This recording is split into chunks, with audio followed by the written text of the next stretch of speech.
ในธรรมะแห่งองค์สมเด็จพระสัมมาสัมพุทธเจ้าจงมีแก่บรรดาศรัทธาสาธุชนท่านผู้ฟังทั้งหลายที่มีโอกาสเปิดเครื่องรับฟังรายการเสียงธรรมก่อนรับถาดังสถานีวิทยุพุทธธรรมจริยธรรมวัดฝ่ายหินอำเภอเมืองเชียงใหม่ในเมตตาบารมีธรรมท่านพระครูสมุวิสุวัตรวัดฝ่ายหินแห่งนี้ได้ถวายเวลาให้เก้ากับผมอาตมาภาพพระมหาประสิทธมาภินันโทเจ้าอาวาสวัดจังกำน้อมนำเอารายการเสียงธรรมก่อนรับตามามาจามาอธิบายมาเป็นปฏิกระตอบบุญแทนคุณเข้าน้ำศรัทธาสาธุชนเฮาได้ยินได้ฟังเพื่อจะได้เป็นการพัฒนาตนตัวเฮาท่านทั้งหลายได้ทำตัวให้ถูกต้องท่องแท้ตามภาระหน้าที่เพราะทุกคนทุกท่านนั้นได้เกิดมาเป็นชาวพุทธมาพบพระพุทธศาสนากระทำบำเพ็ญคุณงามความดีตั้งอยู่ในหลักแห่งความถูกต้องมากกว่าถูกใจเพราะเฮาท่านทั้งหลายนั้นได้ถือว่าได้สะดุ้งตื่นมืนตาได้ทำคุณงามความดีได้ทำในสิ่งที่ถูกต้องมากกว่าถูกใจได้หู้จักตัวเก่าเพราะฉะนั้นหู้จักตัวเองเพิ่นถึงบอกว่าเฮาท่านทั้งหลายนั้นได้เข้าถึงธรรมธรรมะก็ถึงคน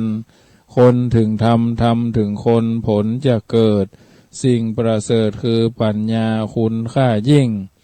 มันใคร่ควรทุกเวลาอย่าประวิงใจหยุดนิ่งสงบซึ้งจักถึงธรรมอันนี้เป็นสัจธรรมที่เพิ่นว่าไว้ก้อนไกลเอามาญาติโยมได้ฟังเพราะนั้นความเป็นคนพัฒนาตัวตนให้เป็นมนุษย์ความเป็นมนุษย์ที่สากลพอมนุษย์ที่ไหนในโลกก็เป็นมนุษย์เหมือนกันทั้งนั้นทุกคนฮักชีวิตฮักสุขเกลียดทุกข์กลัวต่อความตายมนุษย์ทุกคนล้วนเป็นเปื้อนเกิดเปื้อนแก่เปื้อนเจ็บเปื้อนตายอยู่ในกฎธรรมชาติอย่างเดียวกันความเป็นจริงสิ่งที่เป็นสากลทำเหตุปัจจัยอย่างใดเกิดผลโดยมาหรือเมื่อทำเหตุผลดีผลดีก็เกิดบอกว่าจะทำที่ไหนก็บ่แตกต่างกันนี่คือความเป็นสากลเป็นไปตามกฎธรรมชาติธรรมะก็เป็นความจริงตามธรรมชาติเช่นเดียวกันความเมตตาที่สากลก็คือความฮักที่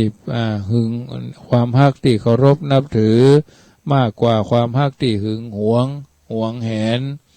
บ่มีพรมแดนเมตตาจึงสากลบ่เลือกกลุ่มและ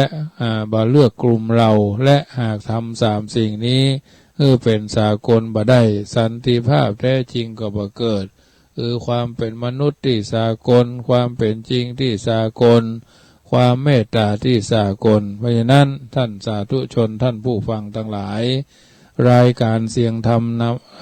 รมก่อนรับตาทุกคืนวันอังคารนั้นญาติโยมสาธุชนก็พยายามทำให้มันถูกต้องทำให้มันเข้าใจในหลักแห่งความถูกต้องทุกคนนั้นต้องมีการทำหน้าที่คือช่วยเหลือจุนเจือกันบอกว่าจะเป็นการทานการการทานะคือการเพื่อทำบุญกำจัดมัจฉริยะเพื่อทำทุนสร้างบารมีเพื่อทำคุณผู้ใหญ่แก่ผู้น้อยเพื่อสนองคุณผู้น้อยแก่ผู้ใหญ่พ่อแม่ครูบาอาจารย์แล้วก็โดยเบาหวังคุณเพื่อสงเคราะห์อนุเคราะห์แก่ผู้ตกทุกข์ได้ยากและก็โดยบ่ต้องลงทุนอภัยความฮักความเมตตาเอื้อเฟื้ออาทรรวมความว่าการเป็นสิ่งสำคัญโลกต้องอาศัยตานะหรือตาลเป็นแม่บทแม่แบบในการดำเนินชีวิตทารกเกิดมาจะรอดพ้นจากภัยและจะเจริญวัยใหญ่โตได้ก็ต้องอาศัยการของพ่อของแม่ของพ่อ2สิทธิ์จะมีความ เจริญก้าวหน้าในวิชาความรู้วิชาชีพปัญญาก็ต้องอาศัยการฮือของคุณครูของคณะคณาจารย์อุปชาอาจารย์กัมมวาจาจารย์อนุสาวนาจารย์ศีลาจารย์ประธานศิลปวิทยาฮือโห3ผู้น้อยจะรุ่งเรืองก้าวหน้าก็ต้องอาศัยการฮือของผู้ใหญ่4เป็นคนเจ็บไข้ได้พยาธิจะมีพลานามัยและชีวิตยืนยาวต่อไปได้ก็เพราะอาศัยคุณแพทย์คุณหมอคุณพยาบาลช่วยกันดูแลเอาใจใส่โหอย่างอันก็ทำอย่างนี้โหอย่างอี้ก็ทำอย่างนั้นช่วยเหลือกันพยุงยื้อแย่งชุดกระชากเอาชีวิตคือคนไข้คือพ้นจากการตายคือน้อยที่สุด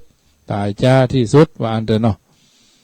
ประการที่5ประเทศชาติจะอยู่รอดปลอดภัยก็เพราะการฮือของเราทหารนะและก็สังคมจะอยู่น่าอยู่สังคมจะมีสุขน่าอยู่น่าอาศัยในการเบียดเบียนก็เพราะว่าการฮือของผู้พิทักษ์สันติราษฎร์คือตำรวจตรวจตรานะประการที่7ประชาชนจะหู้จักบาปบุญคุณโทษหู้จักละอายชั่วกลัวบาปตั้งตนอยู่ในคุณงามความดีก็เพราะว่าการฮือของคณะสงฆ์ประการที่8ประสบนิกรชาวไทยต้องอยู่ต่างก็อยู่เย็นจะอยู่สุขเย็นใจก็เพราะอาศัยพระมหากรุณาธิคุณและพระบารมีของพระบาทสมเด็จพระเจ้าอยู่หัวรัชกาลทุกรัชกาลได้กระทำบำเพ็ญกันมาอันเนี้ยเมตตาดุจน้ำทิพย์ชโลมใจคือเฮาท่านทั้งหลายได้เข้าใจในสิ่งเหล่านี้นั่นถือว่าสิ่งต่างๆเหล่านี้เป็นสิ่งที่ทุกคนต้องเข้าใจในสิ่งต่างๆในภายนอกเข้านะฮือภายนอกข้าวผ้ายาบ้านฮือภายในก็เมตตาเอื้ออารีเมตตาเอื้ออาทรหันใจฮืออภัยบหันแก่ตัวนี่คือการฮือศีลก็คือดีงามทำง่ายอยู่ง่ายแต่ไม่มักง่ายผูกใจมนุษย์สิ้นสุดปัญหาเย็นใจตลอดเวลาเพราะศีลทรงฮือสูงศีลปรุงฮือสวยศีลทำฮือรวยศีลช่วยฮือรอดนะศีลนำฮือรวยศีลช่วยฮือรอดอันนี้ก็เป็นสัจธรรมที่เป็นความจริงภาวนาก็คือมีปัญญาภาวนามีปัญญายอมรับความจริงภาวนามีปัญญาฮือนิ่งอยู่กับที่พัฒนาจิตอารมณ์ปัญญาอยู่เสมอประการที่3ภาวนามีปัญญาการุณามองโลกในแง่ดีภาวนามีปัญญาดำเนินชีวิตตามทางสายกลางคือพอดีพอเพียงและเพียงพอภาวนาทำให้ได้อานิสงส์คือใจสะอาดเวลาเจ้าใจขาวในเวลาเพลนใจเย็นในเวลาค่ำใจชุ่มฉ่ำในเวลาเมื่อคืนใจสดชื่นเวลาทำงานอันนี้คือทำให้ได้อานิสงส์เอาท่านทั้งหลายนั้นต้องทำความเข้าใจในการทำรักการทำความดีทำให้เขาชอบธรรมวินัยชอบด้วยกฎหมายชอบด้วยจารีตหีดหอยป่าเวณีพิธีกรรม2ทำให้เขาช่วยจริงใจฝึกฝนตนอดทนเสียสละ3ทำให้เขาเชิดก็คือขยันอดทนประหยัดซื่อสัตย์กตัญญู4ทำให้เขาเชียร์บ่ให้เขาชังบ่ทำให้เขาแช่งบ่ทำดีใส่ตัวทำชั่วให้คนอื่นเพิ่นว่าทำใดไม่พินิจได้ความผิดเป็นกำไรไม่ทำเฝ้าแต่ฝันไม่มีวันจักสมใจผู้ใดเฝ้าเกียรติค้านอย่าหวังงานการสุขใสคนหมั่นเท่านั้นไซจะพึงได้การงานงามนะอันนี้เพิ่นว่าไว้ทำให้ท่านทั้งหลายได้คิดได้พิจารณาทุกคนทุกท่านมีสิ่งที่จะต้องทำก็คือความดีมีสิ่งที่จะต้องละคือความชั่วดีชั่วอยู่ที่ตัวเฮาทำ สูงต่ำอยู่ที่เฮาทำตัวสัจธรรมความจริงทั้งหลายทั้งหมดเหล่านี้เป็นสิ่งที่ทุกคนต้องทำความเข้าใจอย่างถูกต้องท่องแท้สมกุลสมก้าสมภาระหน้าที่ที่เฮาท่านทั้งหลายเป็นชาวพุทธมีพระพุทธเจ้าเป็นผู้นำมีพระสัทธรรมเป็นแผนที่มีพระอริยสงฆ์เป็นผู้ชี้ตัวเฮาคือแหล่งแห่งการทำดีและก็ทำชั่วดีชั่วอยู่ที่ตัวเฮาทำสูงต่ำอยู่ที่เฮาทำตัวค่ำคืนวันนี้ธรรมาภาพพระมหาประสิทธมาภินันโทจะได้น้อมนำเอารายการธรรมะเสียงธรรมก่อนรับตามาสาธยายมาอธิบายขยายความตามธรรมะตามภูมิปัญญาทั้งนี้ทั้งนั้นโยมพ่อโยมแม่ที่อยู่จุดไหนโมงใดแสวเกิงชั่วโมงสุดท้าย9 โมงก็จะได้เปิดสัญญาเปิดอันสายให้ญาติโยมโทรเข้ามาเนอะที่0861875325ทักทายกันอยู่จุดไหนโมงใดวันนี้ปะกันก็เป็นวันอังคารที่21หรือ21นะเป็นวันอังคารมีกิจการงานทำบุญก็หลายที่อย่างที่เฮาท่านทั้งหลายอาจจะได้ไปแล้วบางวัดเพิ่นก็ส่งน้ำพระธาตุเจดีย์อัฐิบูรพาจารย์งานหั่นงานนี้ก็ทำกันไปประเพณีประเพณีนี้อย่างตำบลมะกอกอำเภอป่าซางนี่ก็มีการรองไฟงานทำบุญส่งน้ำพระบรมสารีริกธาตุและก็งานส่งน้ำสารูปรูปเหมือนของพระเดชพระคุณท่านเจ้าคุณพระสุพรหมยานเถรอดีตเจ้าวาดวัดพระพุทธบาทตากผ้าพระอารามหลวงและครูบาอาจารย์มหาเถระหลายรูปวันที่22ก็เป็นวันเริ่มงาน26 25เมื่อแรงก็มีการตั้งขบวนที่หน้าเทศบาลขึ้นไปแห่ตำบลทุกตำบล90ตำบลในอำเภอป่าซางต่างก็จัดหาต้นแห่แห่นแตนแต้กันขึ้นไปปินพาดปาดก้องกองวงนะกองปู่จ้ากองปู่เจกองหลวงนี่ก็แห่กันขึ้นไปตามภาษาพี่น้องชาวยองพี่น้องชาวไทยพี่น้องไทยลื้อไทยเขินอันนี้ก็มาร่วมกันไทยใหญ่เนาะแล้วก็พี่น้องชาวไทยโดยก็มาร่วมด้วยช่วยกันการทำบุญแห่น้ำติบจากดอยขม้ออันนี้ก็ถือว่าเป็นหน้าที่ที่เราได้ปฏิบัติกันมาส่วนของงานทำบุญของวัดจังกำที่ธรรมาภาพเป็นเจ้าวาดอยู่ก็ช่วงนี้ก็จะมีงานเตรียมงานทำบุญหล่อเทียนเข้าพรรษา2562วันที่30เดือนมิถุนาที่จะถึงนี่แหละเดือนหน้าสาธุชนคนดีมีใจอันเป็นกุศลใคร่ขินใคร่ทานใคร่บำเพ็ญคุณงามความดีกับวัดจังกำก็วันที่30มิถุนาหล่อเทียนก็น้อมเอิญเจริญพรญาติโยมเป็นเจ้าภาพสังฆทานได้เนอะจำนวน45สังละ500ยอดมัน45สังละ500การนำกับไฟสถานีซึ่งงานทำบุญในวันที่30มิถุนายนนั้นจะมีหลายตนหลายองค์35ถึง45นี่แหละมาร่วมเป็นทรงพิธีงานทำบุญในวันนั้นก็จะได้อาราธนาครูบาอาจารย์ที่เป็นพระเถระชั้นผู้ใหญ่ในคลื่นสีขาวของเฮานี่แหละคลื่นทั้งหลายที่จะได้จัดกันเป็นกิจกรรมปีนี้วัดจังกำจะได้เป็นเจ้าของสถานที่จะมีการสายมีการทำอย่างให้มันเป็นที่ละเมาเอาใจญาติโยมไปก็ไปลงทะเบียนรับของที่ระลึกมีหนังสือมีพระรอดรุ่นหลอดเตียนพระรอดลำพูนหลอดเตียน62แล้วก็ถุงผ้าคนละผืนนอกนั้นก็ทำบุญยันได้มาช่วยกันบำรุงซื้อสละพระจ่ายซื้อที่ดินคือควายกาใส่บาตรพระเจ้า108กาเนี่ยมีโอกาสสืบโหราจาตาการก็พักคือท่านญาติโยมได้ทำมาถึงปุ๊บก็ลงทะเบียนปั๊บลงทะเบียนเรียบร้อยก็รับของที่ระลึก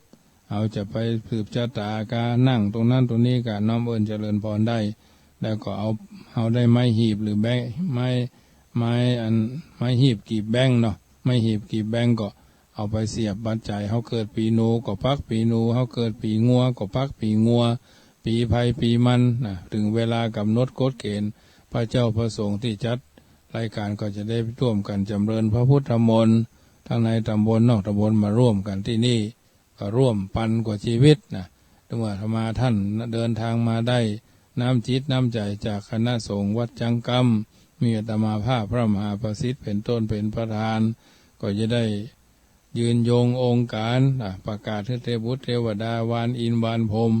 ได้จักจูงจักจวนเชิญชวนให้มาร่วมกันสร้างสิ่งที่ดีที่งามอยู่นั้น1 ปีมี1 เตื้อเสร็จจากวันที่30 มิถุนายนเรียบร้อยก็จะได้ไปถวายเทียนพรรษาณอำเภอแม่อาย3 วัดมีวัดพระธาตุปูแจพระธาตุสีส้มสุขแล้วก็วัดแม่อายหลวงอันนี้เป็นจุดที่1วันที่7 กรกฎาคมนะเสร็จจากแม่อาย3 วัด1 จุดแล้วก็มาวัดสลีบุญเรืองอำเภอฝาง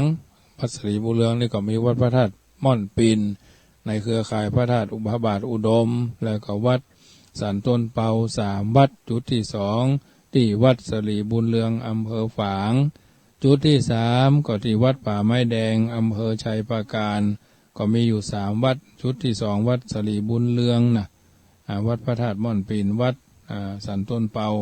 จุดที่3สุดท้ายก็ที่วัดวัดพระเจ้าเมงลายหมาราชหรือวัดป่าไม้แดงวัดโป่งตำแล้วก็วัดในเครือข่ายของครูบาอาจารย์ที่เพิ่นเลี้ยงพระเลี้ยงเนนส่งพระส่งเนนห้ำเฮียนก็มาฮับเป็นปัจจัยไปบำรุงหล่อเลี้ยงพระภิกษุสงฆ์องค์สามเณรที่ฟักใฝ่ตั้งใจห้ำตั้งใจเฮียนเพราะฉะนั้นจุดประทีปประกายให้เขาเหล่านั้นได้ทำความเข้าใจในเรื่องต่างๆเหล่านี้อันนี้เป็นส่วนหนึ่งเนี่ยที่ได้ประกาศอนุโมทนาประชาสัมพันธ์ให้ญาติโยมได้ทราบมาร่วมกันวันที่30 มิถุนาอันนี้เป็นกิจกรรมที่เขาได้ทำกันมาเวียนกันไปญาติโยมช่วยกันสิ่งละอันพละน้อยทำกันได้ก็ช่วยกันไปนี่ช่วงนี้เป็นช่วงแห่งงานส่งน้ำพระธาตุเจดีย์อธิบูรพาจารย์บางทีบางครั้งก็ปล่อยหลวงบางที่ก็ยังมีปล่อยหลวงอยู่ญาติโยมก็ถือว่าเขาท่านทั้งหลายได้ทำสิ่งที่ดีที่งามปรากฏเป็นรูปเป็นร่างได้เพราะฉะนั้นเราท่านทั้งหลายได้เกิดมาเป็นชาวพุทธพระพุทธศาสนาหลักธรรมในการดำเนินชีวิตก็ถือว่าวิถีชีวิตคนบนพื้นโลกใบนี้คนเฮาย่อมมีความแตกต่างกันในด้านต่างๆตั้งแต่แรกเกิดจนถึงวันตายว่าจะเป็นรูปร่างหน้าตาสติปัญญาความรู้ความสามารถฐานะความเป็นอยู่เป็นต้นสิ่งเหล่านี้ทำให้วิถีชีวิตคนมีความแตกต่างกันการก้าวเดินไปในวิถีชีวิตคนนั้นหากมีการวางแผนที่ชัดเจนรอบคอบเหมาะสมชัดเจนรอบคอบเหมาะสมก็จะทำให้มีความสงบสุขในการดำเนินชีวิตวิถีชีวิตของคนที่เกิดมาในโลกนี้บ่มีต้นบ่มีปลายจึงบ่เป็นการง่ายเลยที่คนเฮาจะสามจะสาวจะสวามจะงมไปหาจะจะเกณฑ์จะกำหนดหรือบังคับให้เป็นไปตามความต้องการของตนได้วิถีชีวิตของคนเฮานั้นนับว่าเป็นสิ่งจำเป็นที่จะต้องแลกเปลี่ยนเรียนรู้ปรับเข้าให้มันเข้ากับสภาวะการจะกิมตกโตจักกาสิ่งเหล่านี้มันปรับตัวเข้าได้งงเหี้ยวเกี้ยวก่อนจักกาจะเลอะมันก็เข้ากับสภาวะของมันได้ปรับได้เข้าใจอย่างท่องแท้เพื่อจะได้ดำเนินชีวิตอย่างถูกต้องเหมาะสมเพราะเป็นการดำเนินชีวิตในแต่ละวันนั้นจะเป็นเครื่องบ่งบอกถึงวิถีชีวิตของคนเฮาได้อย่างดีอันการกระทำของคนเฮาเป็นชั่วทุกระยะชีวิตก็จะมืดมัวตึงมาตึงไปถ้าการกระทำของคนเฮาเป็นดีถึงชั่วเป็นดีพ่องชั่วพ่องคะกันไปชีวิตก็จะสว่างสวัยพ่องมืดมัวพ่องตามระยะของการกระทำนั่นแต่เมื่อการกระทำของคนเฮาเป็นดีตลอดไปชีวิตก็จะสว่างสวัยได้ทั้งนั้นในเรื่องนี้พระพุทธเจ้าทรงแสดงจำแนกวิถีชีวิตคนไว้4 ประการที่เฮาทราบกันดีมาทราบกันดี คนผู้มามืดไปมืดคนผู้มามืดไปมืดเป็นจะใดเป็นคนที่มีชีวิตมืดมัวโดยตลอดตั้งแต่ต้นจนกระทั่งตายเนาะบั้นปลายชีวิตถือตายนั่นแหละมักจะเป็นผู้มีชีวิตตกอับเดือดร้อนเป็นผู้ตกอยู่ในฐานะความประมาทในวัยประมาทในเวลาประมาทในชีวิตประมาทในภาระหน้าที่ประมาทในอุปถัมภ์พ่อแม่อันนี้ก็ถือว่าทุจริตผิดจารีตหีดหอยจัดเป็นชีวิตที่บัดดีบ่ควรถือเป็นแบบอย่างดำเนินชีวิตโดยทั้งปวงคนเช่นนี้มีลักษณะพิเศษพอเป็นเครื่องสังเกตได้อยู่3ประการ1มาอัพไปอัพมาอัพไปมันจะได้เกิดมายากจนแล้วก็ยอมจำนนกับความยากจนยอมทนยากจนไปตลอดชีวิตบ่เซาะบ่หาบ่กระเสือกกระสนบ่ดิ้นบ่ล้นบ่กวัดบ่แกว่งบ่แสวงหานะญาติโยมก็ต้องอัพอย่างห้องอัพเขายังไปเซาะยานั่นมาพ่นหรือเปิดเครื่องดูดไอฮ้อนอย่างออกไปอันนี้คือมันเป็นของอัพเนาะไม่ใช่อัพจนนะไม่ใช่จันอัพนะเพราะฉะนั้นอยู่อย่างใดก็อยู่อย่างนั้นเฉยเมยนะเป็นคนบ่มีรสบ่มีชาติบ่มีสีสันว่าอันเด้อเนาะเพราะฉะนั้นต้องอยู่คนเดียวเอากล้วยหวีไปอยู่แม่ฮ่องสอนพวกญาติโยมคนประเภทนี้นะเลยแม่ฮ่องสอนไปจะอยู่แม่ฮ่องสอนนะอันเดี๋ยวมันจะไล่ห้ำหัวมันนะบ่ฮู้จักกึดสร้างเนื้อสร้างตัวมีชีวิตอยู่เพียงแค่ลมหายใจไปสะดุ้งตื่นมื่นตาก็เซาะว่าเซาะขอกินบางทีบางครั้งก็มาทำความซกกระปกลกที่หันที่นี่ศาลาหน้าวัดปากซอยหน้าวัดอาตมาภาพมีคนจิตบดีก็ว่าดีหัวมานั่งรออย่างสักอย่างเนี้ยบางทีบางครั้งก็เข้ามาขอของกินของครบในวัดบางทีก็ได้ขอบางทีก็เปียไปเลยเนี่ยอันนี้ก็ถือว่าบ่มี1สมอง2มือ2เท้าบ่ก้าวไปทางหน้าบ่ถอยหลังบ่แกว่งซ้ายบ่แกว่งขวาก็ลำบากอยู่นะ เพราะฉะนั้นอยู่เพียงแค่ลมหายใจเข้าออกเท่านั้นบ่คิดสร้างฐานะมีเมียก็เมียหายมีควายเป็น5เลี้ยงไก่ก็ไก่เป็นพญาตินะเลี้ยงงัวเลี้ยงควายยิ่งบ่ได้ใหญ่กั้นตายหมดเลยญาติโยมอันนี้ถือว่ามาอัพไปอัพแล้วก็คนประเภทเนี่ยนะที่บ่เอาหยังบ่เอาทานบ่เอาเต้านะชอบหยังชอบทำงานทุจริตผิดศีลผิดธรรมนะสร้างความเดือดร้อนให้แก่ตัวสังคมประเทศชาตินะรับมาหู้จักเบิ่งตัวเก่าขี้ค้านมักง่ายอ่อนแอเบื่อหน่ายเปิ้นว่าอย่างน้อยก็จะไปมัดคอตายพ่องจะไปกินยาตายพ่องเนี่ยไปโดดน้ำตายพ่อง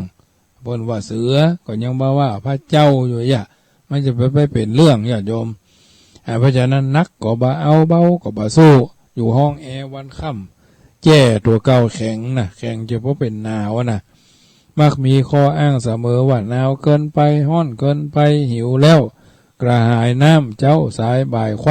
ค่ำปวดหัวตัวห้อนนี่เหน็ดเหนื่อยเมื่อยล้าจันที่สุดก็จำต้องยอมลำบากยากใจไปจนตายนี่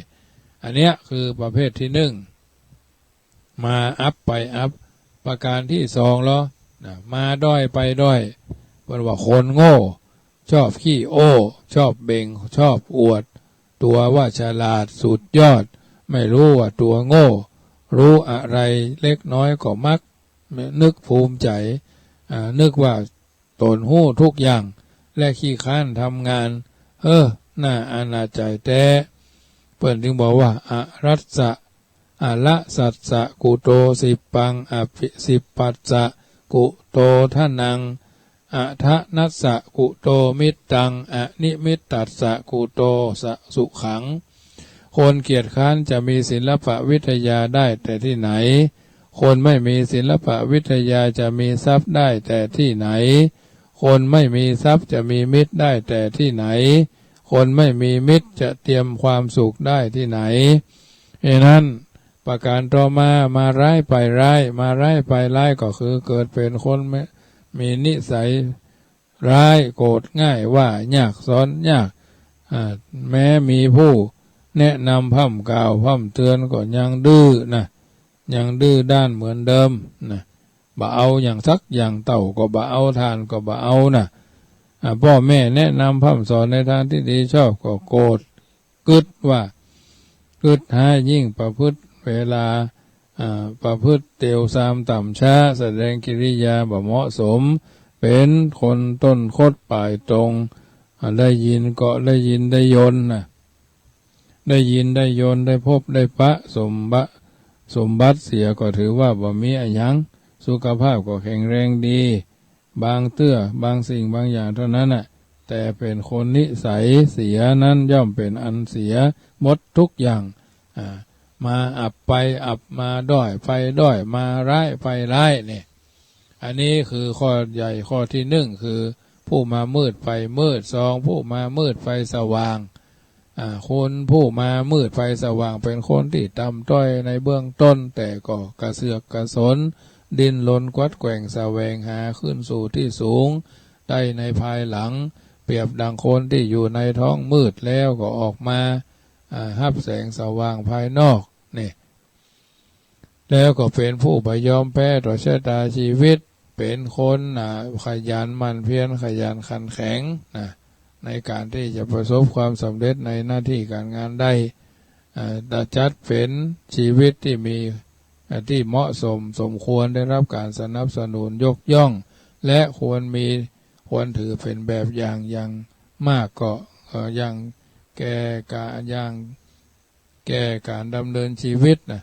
ควรถือว่าเป็นแบบอย่างแก่การดำเนินชีวิตคนเช่นนี้ลักษณะพิเศษแบบเนี้ยก็จะเกิดคนลักษณะที่พิเศษอย่างนี้ก็พิเศษพอเป็นเครื่องสังเกตได้สามมามืดไปสว่างนี่ก็นึ่งมาอัพไปรุ่งเรืองเกิดมายากจนแต่เป็นคนเข้มแข็งอดทนแม้จะมีทรัพย์บ่มีทรัพย์มีอำนาจบ่มีอำนาจบ่มีชาติกำเนิดที่เชิดชูฐานะก็รุ่งเรืองได้แต่ก็เชื่อมั่นในตัวเก่าเพราะคือคติว่าทุกคนเกิดมาไม่มีใครบ่มีภัยที่มีทรัพย์สินติดตัวอะไรมาแต่ถ้าเกิดทรัพย์สมบัติเป็นของกลางที่มีอยู่ประจำโลกเมื่อเกิดมาแล้วย่อมแสวงหาเอาใหม่ได้เฉพาะปราชญ์ทั้งหลายท่านสอนให้ตระหนักไว้เสมอว่าจงใฝ่ร้อนก่อนจะผ่อนเข็นอย่าใฝ่เย็นก่อนจะทุกข์ก่อนจะนอนทุกข์นะตอนต้นสู้ทนทุกข์จะได้สุขเมื่อตอนปลายตอนต้นสุขสบายชอบสบายจะได้ร้ายเมื่อปลายมือเนี่ยคนเช่นนี้บัณฑิตนักปราชญ์เพิ่นถึงบอกว่ามักจะมีกำลังใจเข้มขยันขันแข็งรู้จักแบ่งเวลาในแห่งชีวิตของตนได้ถูกต้อง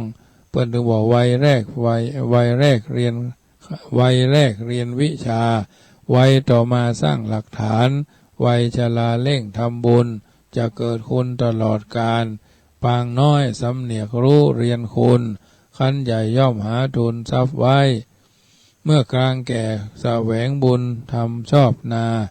ยามง่อมทำใดได้แต่ล้วนอนิจจังนั่นนะญาติโยมสาธุชนท่านผู้ฟังทั้งหลายคนเช่นนี้เป็นคนที่มาคำนึงถึงความเหนื่อยยากลำบากจะเป็นผู้หู้จักจะเป็นคนหู้จักปลุกปอบตัวเก่าคือฟังน้ำฟังธรรมนะในสิ่งต่างๆเหล่านี้ทำงานทุกอย่างที่คนอื่นหันว่าด้อยนะต่ำต้อยโดยอาศัยลำแข้งของตนเจริญก้าวหน้าหาทรัพย์สมบัติจนมีที่ดินเลือกนาไร่สวนมีอาคารบ้านช่องอาคารชุดเป็นว่ามีอาคารบ้านช่องอุ่นหนาฝาข้างมีการงานเป็นเป็นล่ำไปมีหลักฐานเป็นแบบอย่างเป็นแบบอย่างมีหลักฐานเป็นปึกเพราะเฉพาะที่จะออกไปเพราะฉะนั้นความเจริญรุ่งเรืองก็คืบคลานเข้ามาไผก็บ่คาดคิดอันนี้ถือว่าเฮาท่านทั้งหลายจำเป็นจะต้องทำความเข้าใจในความเป็นจริงว่าสิ่งเหล่านี้มันเป็นจะใด มันเกิดขึ้นแล้วเราจะควรจะเงี่ยจะใดตันสม่ำเสมอประการต่อมาด้อยไปเด่นคนเกิดมาโง่รู้ตัวว่าโง่เกลียดความโง่รักความฉลาดมองเห็นความรู้ความฉลาดว่าอาจจะทำให้ชัดเทียมคนอื่นได้เพราะการศึกษานี้เป็นแนวทางแห่งความรู้ความฉลาดความรู้ความฉลาดทำให้มีความสามารถเป็นกำลังสำคัญในการทำงานได้อย่างสะดวกแม้การงานก็คือเป็นเหตุให้เงินเดือนเลื่อนไปเลี้ยงชีวิตพัฒนาให้ตัวตนได้เข้าในหลักแห่งความถูกต้องสมคุณสมก้านะเขาจึงทำตัวให้ดีขึ้นโดยการศึกษาและการงานโดยบักคำนึงว่าจะดูหมิ่นเย้ยหยันไผจะดูหมิ่นเย้ยหยันมุ่งมั่นฝึกฝนให้ดีขึ้นเรื่อยๆจนกลายเป็นคนเด่นด้วยวิชาความรู้ทรัพย์สมบัติและตำแหน่งหน้าที่แต่ได้รับยกย่องว่าเป็นคนดีมีคนนับถือนับหน้าถือตาผู้ใหญ่เมตตาไว้วางใจเชื่อในความสามารถประการต่อมาร้ายไปดีเป็นคนมีนิสัยร้ายกาจกิริยามารยาทแข็งกระด้างหยาบคายจิตใจโหดร้ายแต่ก็หู้จักกลับตัวกลับใจเมื่อมีผู้แนะนำพร่ำสอนก็ยอมรับด้วยเหตุผลรู้สึกผิดชอบชั่วดีเพราะคิดได้ว่าคนชั่วต่อให้มีทรัพย์รุ่งเรืองด้วยยศปรากฏด้วยตระกูลก็หาเป็นกุลและเป็นคนแก่ตนและคนอื่นไม่ซ้ำยังจะก่อให้เกิดโทษแก่ตนเองคนใจร้ายหรือคนโง่มาหู้สึกว่าตัวเก่านั้นเป็นคนโง่บ่ฉลาดบ่หู้เต้าบ่ตนกันหู้เต้ากันต่อตันในสิ่งต่างๆก็ถือว่าจำเป็นจะต้องพัฒนาตนตัวอยู่ตลอดเวลาสมดังพุทธภาษิตไว้บทหนึ่งว่าโยพาโลมัญญติภารยังบัณฑิตโตวาปิเตนะโสพาโลจะบัณฑิตานันจะโสเวพาโลติวุจตินะคนโง่ก็รู้ตัวเองว่าเป็นคนโง่นะยังพอเป็นผู้ฉลาดได้บ้างแต่คนโง่ที่สำคัญตนว่าเป็นคนฉลาดนั่นแหละเรียกว่าเป็นคนโง่ขนาดแท้ความรู้สึกอย่างนี้กับตัวกับใจประพฤติดีประพฤติดีเรียบร้อยกิริยาวาจาสุภาพจิตใจก็สงบเสงี่ยมมีเมตตาการุณละมนละอ่อนละมุนละไมปรับตัวเองให้เหมาะแก่ฐานะของตนนี่แหละคือมาร้ายไปดีประการที่สามผู้มาสว่างไปมืดคนผู้มาสว่างไปมืดนี้ก็คือเป็นคนที่สูงส่งกว่ามาที่สูงส่งกว่ามาก่อนแต่อาศัยหลังจากกับตัวเองตกต่ำแล้วเป็นเหมือนคนลงไปในหลุมหรือเข้าไปในห้องมืดนะเป็นผู้ประมาทใน เป็นผู้ประมาทในการดำเนินชีวิตประกอบทุจริตผิดศีลผิดธรรมเสี่ยงเลี้ยงชีวิตบ่ควรถือเอาตัวอย่างในการดำเนินชีวิตแบบนี้คนเช่นนี้ลักษณะพิเศษพอเป็นเครื่องสังเกตได้3ประการ1มารุ่งเรืองไปอัพเนาะมารุ่งเรืองไปอัพก็เกิดมาในตระกูลที่มั่งคั่งต้องอาศัยความมั่งคั่งของพ่อแม่ผู้เชิดชูคือมีหน้าที่และมีหน้ามีตามีสุขมีทุกข์อยากได้สิ่งใดก็สมใจอยากแต่เป็นคนที่ประมาทเผลอเลอแทนที่จะสนใจใส่ใจในการทำงานให้เกิดความเกิดคุณประโยชน์กลับไปโปรดอบายมุขสัมราเรเทเมาดวลขวดสุราเข้าหาการพนันเนี่ยชอบสังสรรค์กับคนชั่วนี่เป็นการทำงานเป็นการทำงานว่ามีโทษแก่ร่างกายพอบาหันประโยชน์ของการงานเมื่อเข้าไปได้รับทรัพย์จากมรดกของพ่อของแม่แล้ว ก็ครองทรัพย์สมบัติไว้บ่อยู่ผ่านในการเกิดให้กับพี่ชายพอจนการเกิดหมดไปด้วยการทำอบายมุขเสียจนเกินสิ้นกลายเป็นสิ้นกลายเป็นคนตกยากคำทนเอาว่าผู้ดีตกยากเพราะมีชีวิตที่รุ่งเรืองมาแล้วตกอับใส่สบายอย่ามั่นใจได้แท้นะอันนี้แผ่นแห่งคำลบหนึ่งก็คือสิ่งที่เขาตั้งหลายต้องนำไปคิดนะนำไปพิจารณาน่ากลัวใจแท้นะประการต่อมาเด่นไปด้วยคนเกิดในตระกูลที่พ่อแม่ส่วนใหญ่นะใช่ไหมแม่ส่วนใหญ่ก็เป็นไม่แต่เด่นที่พ่อแม่เด่นคนโดยวิชานั่นก็คือความรู้ทรัพย์สมบัตินะและตำแหน่งหน้าที่เขาก็ครับเป็นผู้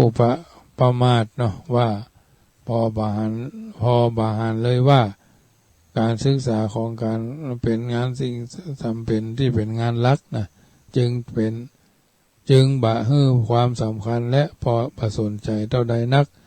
มัวแต่สนุกสนานเพลิดเพลินจนเคยเถิดพอบาหารทุกโทษที่ตัวมาในภายหลังเมื่อเขาเกิดมามีจุดเด่นอยู่แล้วน่าจะสร้างความอยู่เย็นเป็นสุขจะสร้างเนื้อสร้างตัวให้เด่นยิ่งขึ้นแต่กลับมาหลงละเลงบ่เอาการบ่เอางานลืมนึกไปว่าจุดเด่นที่คนอาศัยอยู่เป็นพ่อเป็นแม่ลงพลาดพิษขึ้นว่าสิ่งเหล่านี้เป็นของตนจึงมักมองหันแต่โทษของคนอื่นส่วนโทษของตนต้องปิดบังเอาไว้มักเที่ยวเอาอาศัยสีของพ่อแม่ไปอวดว่าดูดีเด่นคาเมนคนที่อื่นอย่างสนุกสนานเนี่ยขันกาละล่วงไปแล้วพ่อแม่อาจจะแยกเขาไปก่อนลมหายตายจากการพัดผ้ากันการเนี่ยบางทีก็ตัวเฮาไปก่อนพ่อแม่ไปอย่างใดเฮาจะไปอย่างใดเฮาก็บ่ฮู้มันยังไก่ต้องแต่ว่าก็ต้องอย่าประมาทเพราะฉะนั้นถือว่าญาติโยมสาธุชนท่านผู้ฟังทั้งหลายการละครั้งหนึ่งเขาก็จะได้นำไปอย่างบ่มีวันมาวุ่นข้องเกี่ยวข้องแวะอย่างต่างๆเหล่านี้เพราะฉะนั้นคนไปดีมาดีเพราะมีบุญอยู่อย่างมีคุณเนาะจะไปก็มีทุนเมื่อญาติโยมสาธุชนได้ยินได้ฟังส่วนนี้แล้วก็นำไปเป็นข้อเตือนจิตสกิจใจ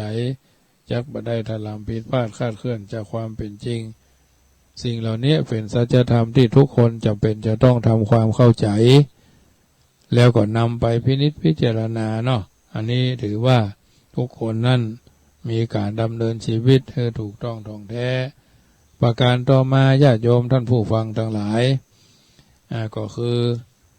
มาเด่นไปด้อยเนาะมาเด่นไปด้อยเกิดมาตระกูลที่พ่อแม่เด่นด้วยวิชาความรู้ทรัพย์สมบัติตำแหน่งหน้าที่เขากับเป็นผู้มีประมาทในชีวิตบ่พอหันมือดีเนาะการศึกษาและการงานจำจะต้องเป็นไปจึงว่าให้ความสำคัญและบ่พอใจมัวแต่สนุกสนานเพลิดเพลินจนเลยเกิดเขาพอบาหันทุกโทษที่ตัวมาในภายหลังเมื่อเขาเกิดมามีจุดเด่นอยู่แล้วน่าจะสร้างตัวให้เด่นยิ่งขึ้นแต่กับหลงเพลินบ่เอาการเอางานลืมนึกไปว่าจุดเด่นที่ตัวเก่าอาศัยอยู่นั้นเป็นสัจธรรมที่เท่าท่านทั้งหลายจำเป็นจะต้องทำความเข้าใจนี่แหละเป็นของตนมักมองไม่โทษคนอื่นส่วนโทษของตัวเก่าพกวิตเอาไว้มักแอวเอาซักเอาสีของพ่อของแม่ไปอวดว่าตัวดีเด่นคำเป็นคนอื่นอย่างนั้นอย่างนี้เนี่ยขั้นการล่วงไว้แล้วพ่อแม่จากไปอย่างนั้นบ่มีวันกลับจุดเด่นนั่นก็คือหายไปญาติโยมอันนี้ก็ถือว่าทุกคนทุกท่านนั้นจำเป็นจะต้องทำความเข้าใจว่าจุดด้อยนั้นก็พุทธขึ้นมาแทนที่แล้วชุดกดเขาให้ด้อยลงอย่างนักเป็นทำนองที่ว่ากระเบื้องกับลอยกระเบื้องกับภูลอยน้ำเต้าน้อยจักถมจมลงนะประการต่อมาดีไปร้ายเกิดมามีนิสัยเรียบร้อยดีงามพอสมควรแต่เป็นคนหูเบาเชื่อคนง่ายไผว่าอันยังมาเป็นดีหันงามไปโดยเปิ่นมดน่าน้อยใจไผที่ว่าอันยังบ่เกิดขึ้นนั้น ส่วนมากก็มักจะเป็นคนบดีอย่างนั้นว่าอย่างอี้ว่าอย่างอันน่ะเฮามันอยู่คนเดียวเฮามันเป็นคนทุกข์คนเฮาจะอยู่คนเดียวบ่ได้ต้องอยู่ร่วมกันคบค้าสมาคมกันแต่เพื่อนทั้งหลายที่เพื่อนนั้นมีถึงดีถึงเสียคนเฮาจะดีจะเสียย่อมอยู่ที่เพื่อนเพราะฉะนั้นนักปราชญ์จึงสอนใจเอาไว้ว่าคบคนพาลไปหาพิษคบบัณฑิตพาไปหาผลคนมีนิสัยหูเบาเชื่อคนง่ายบ่มีมิตรบ่มีสหายชักจูงได้พลอยคอยตามเขาได้ง่ายนะการคบการใกล้ชิดสนิทสนมนี้ย่อมทำให้คนหูเบาเปลี่ยนเป็นอาสาจะใส่หูได้ใจคอได้ง่ายถูกสหายพาไปเป็นนักเลงเที่ยวเตร็ดเตร่หลอกลวงตีชิงวิ่งราวจี้ปล้นช่อลาดบังหลวงประพฤติทุจริตตามเพื่อนได้ทุกอย่างเพราะฉะนั้นญาติโยมสาธุชนท่านผู้ฟังทั้งหลายประการสุดท้ายคนผู้มาสว่างไปสว่างอันนี้ดีคนผู้มาสว่างไปสว่างเป็นผู้มีชีวิตประเสริฐเกิดเป็นลูกชายลูกหญิงของพ่อของแม่พ่อแม่นั้นย่อมเย็นใจทำอย่างหนึ่งถ้าเป็นภรรยาหรือเป็นสามีของไผคนนั้นจะสบายเพราะแม่บ่ได้เป็นพ่อเป็นแม่เขาลูกคนใดก็จะเป็นเกียรติของลูกคนนั้นเป็นผู้บ่ประมาทในการดำเนินชีวิตบัณฑิตนักปราชญ์จึงกล่าวเอาไว้คือเป็นตัวอย่างในการที่จะดำเนินชีวิตว่าคนเช่นนี้เป็นลักษณะมีสังเกตไว้3ประการคือมารุ่งเรืองไปรุ่งเรืองเกิดมาในตระกูลมั่งคั่งเป็นคนบ่ประมาทแม้พ่อแม่จะจากไปแล้วก็ยังสามารถดำรงวงตระกูลตลอดบุญไว้ได้รู้จักครองตนครองงานของภรรยานามิตรถูกต้องท่องแท้รู้จักใจจ่ายทรัพย์เป็นต้นก็มีอยู่3ประการคือมาเด่นไปเด่นเกิดมาในตระกูลที่เด่นไปโดยที่พ่อแม่เป็นคนเด่นด้วยวิชาความรู้ตำแหน่งหน้าที่ตลอดจนยศศักดิ์เมื่อลืมตนเมื่อเกิดมาในฐานะเด่นแล้วก็บ่ประมาทถือเอาความดีเป็นบรรทัดฐานปาดีไปดีประการที่มาก็คือมาดีมีนิสัยดีลักษณะประสมปรารถนาถือว่ายังมีความเก่งนึกถึงเสมอว่าเป็นคนมีอำนาจแล้วหลงอำนาจเมาอำนาจแล้วลืมอำนาจใจอำนาจแล้วนอกธรรมใจอำนาจนอกธรรมบัดนั้นนักก็จะพินาศวิบัติวอดวายเพราะอำนาจเหมือนงูเพราะมีพิษของมันเหมือนเสือตายเพราะเขี้ยวเล็บของมันมีอำนาจแล้วบ่เบ่งก็บ่มีเงินแล้วก็บ่อวดมีฮักแล้วก็บ่หลงก็คือสมบัติผู้ดีวันมีส่วนมีอำนาจแฝงแล้วเงินอวดก็มักจะลงตัวอยู่ในวิบัติเมื่อเขามุ่งทำแต่ความดีแล้วหลังจากนั้นก็จะมีแต่ผู้คนคิดถึงอยากจะให้เขามาแถมสรุปแล้วญาติโยมสาธุชนท่านผู้ฟังทั้งหลายรายการเสียงธรรมก่อนรับตาในค่ำคืนนี้ธรรมภาพก็คงจะออกก่อนเวลาเพราะว่ามันเป็นฝนเป็นลมฟ้าว่ามับเมบอันตรายญาติโยมมันบั้งมานี่วุ่นวายฉะนั้นอาตมาภาพก็สรุปให้ญาติโยมได้ฟังว่าทุกคนได้เดินทางมาในวิถีชีวิตแน่นอนคนเฮาเกิดมาแม้จะเลือกเกิดเองบ่ได้แต่เฮาก็ถือว่าเฮาท่านทั้งหลายนั่นจำเป็นจะต้องมีพอกันในความแตกต่างกันในด้านต่างๆทุกคนมีสิทธิ์ในการทำความดีเสมอกันมีสิทธิ์ในการได้รับผลแห่งความดีเสมอทั่วกันทำอย่างหนึ่งผลแห่งความดีความชั่วนั่นแหละจะเป็นตัวบ่งชี้ถึงคนที่เขาได้รู้จักการดำเนินชีวิตอย่างถูกต้องคนเขาจึงจำเป็นจะต้องรู้จักเลือกสรรวิถีชีวิตที่ดีเป็นแบบอย่างในการดำเนินชีวิตในทางพระพุทธศาสนาพุทธเจ้าได้ทรงแสดงวิถีชีวิตคนไว้4ประการดังกล่าวเมื่อนำมาเปรียบเปยในการดำเนินชีวิตความเลื่อมใสต่ำสูงกว่าการเขาจะต้องเลือกวิถีชีวิตอย่างถูกต้องท่องแท้เพราะฉะนั้นเข้าใจชีวิตตามในที่สุดได้เพราะฉะนั้นในค่ำคืนนี้ธรรมภาพ ก็จำเป็นจะต้องขออนุญาตออกก่อนเวลาครึ่งชั่วโมงพอดีต่างเพศฝนตกยกที่3แล้วญาติโยมวันนี้พี่น้องตั้งบ่อตั้งอันป่าเหียงกองงามเนาะเปิ่นก็เกิดความเสียหายนักวัดพระพุทธบาทตากผ้าเปิ่นก็ลังเริ่มงานก็ฝนฟ้าเทซัดเทศาดลงมาเลือนวันรองงานเนาะตำบลหั่นตำบลนี่แวดหัวไปแวดห่างมาอยู่ตำบลเนี้ยญาติโยมตำบลแม่แรงก็วัดหนองเกิดพ่องวัดหนองเงือกพ่องวัดป่าเหียงกองงามบ้องอย่าเกิดมันก็ลึ่งตึ้งตั้งในมันอันตรายเพราะฉะนั้นในค่ำคืนนี้รายการเสียงธรรมก่อนรับตาธรรมาภาพพระมหาประสิทธิ์ธรรมาภินันโทได้ดำเนินรายการมาพอสมควรแก่เวลาต้องขอสุมาภัยวันนี้ไม่สามารถที่จะดำเนินการยาวได้เพราะว่าตางบนก็กระลึ่งฟ้าแมบมับไม่ญาติโยมอันตรายมากเพราะฉะนั้นแผ่เมตตาสันประสัตอาจจะเป็นวันคล้ายวันเกิดของท่านสาธุชนคนดีเหมือนกันทุกผู้ทุกนามจะไปลืมเนอะ30 มิถุนาหล่อเตียนที่วัดจังกำกึดจะได้ค่อยเจตึงแฝงเจตึงโทรศัพท์หาได้เมื่อจบรายการหรือวันที่ว่างๆเนาะ086-187-5325 ค่ำคืนนี้ไหว้พระพุทธไหว้พระธรรมไหว้พระสงฆ์ไหว้พ่อไหว้แม่ไหว้ครูบาอาจารย์แล้วแผ่เมตตาพร้อมกันว่าก่อนท่านนอนหลับไปในคืนนี้ขอจงตั้งดวงฤดีไว้ให้มั่นนึกถึงกุศลผลความดีที่ผูกพันแล้วตั้งมั่นแล้วแน่วแน่แล้วแผ่ไฟแผ่เมตตาทั่วไปให้คนอื่นทั้งรักชื่นเกียรติชังแต่ครั้งไหนขอให้เขาได้ดีมีสุขใจอย่าหวั่นไหวแม้อมิตรที่คิดชังแล้วใจเราจะสบายคลายเล่าร้อนเพราะจิตผ่อนความเครียดแต่หนหลังอนีคาสุขีอัตตานังพ้นทุกขังก็เพราะจิตคิดดี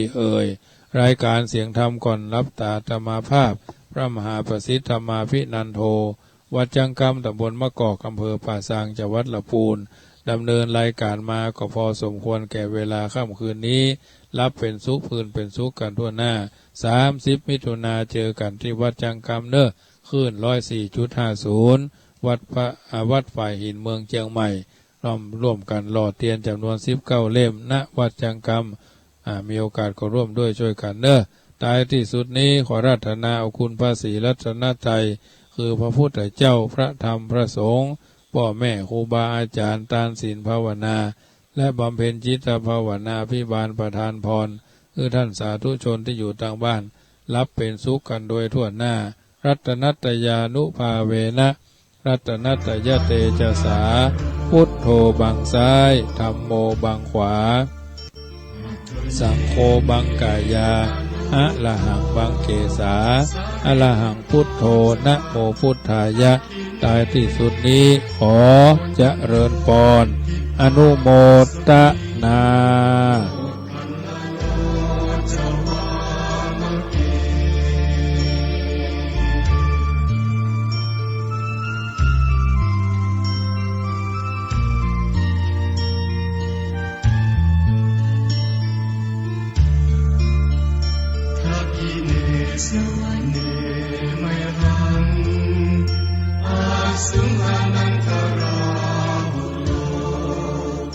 Kasap